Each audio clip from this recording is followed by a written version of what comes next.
Redwood State Park, north part of California, just across the Oregon border, in this redwood stand.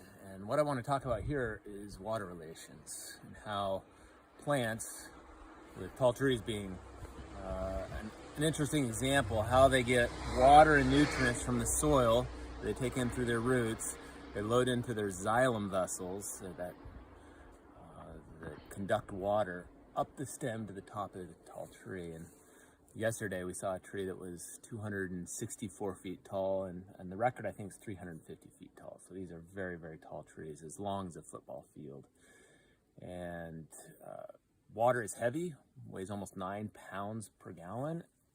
And so on a hot summer day, a redwood tree can transpire 1,000 to 2,000 gallons of water. That's a lot of weight. It's being transported up against the forces of gravity.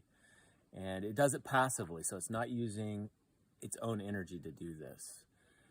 And so what happens is the force that's created that pulls the water up occurs across the stomatal surface, that opening in the needle.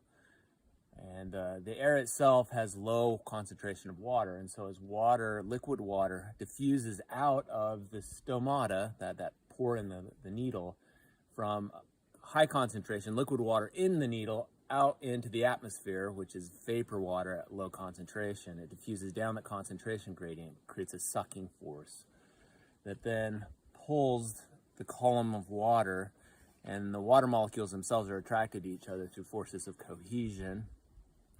Pulls that column of water 350 feet up against the forces of gravity in a redwood tree.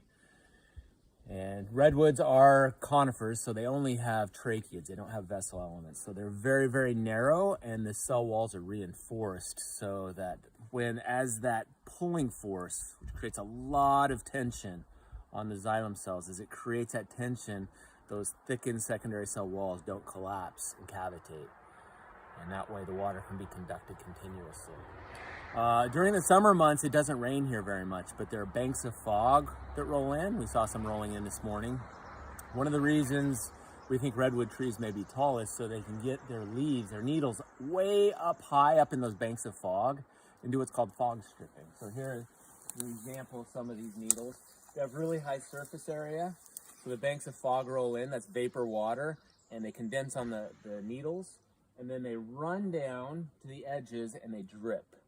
And they drip right down to the root zone where the roots are taking up water. And several years ago, I was in the redwoods when the fog banks were rolling in, and it felt like a really intense rainstorm. It was that much water coming down.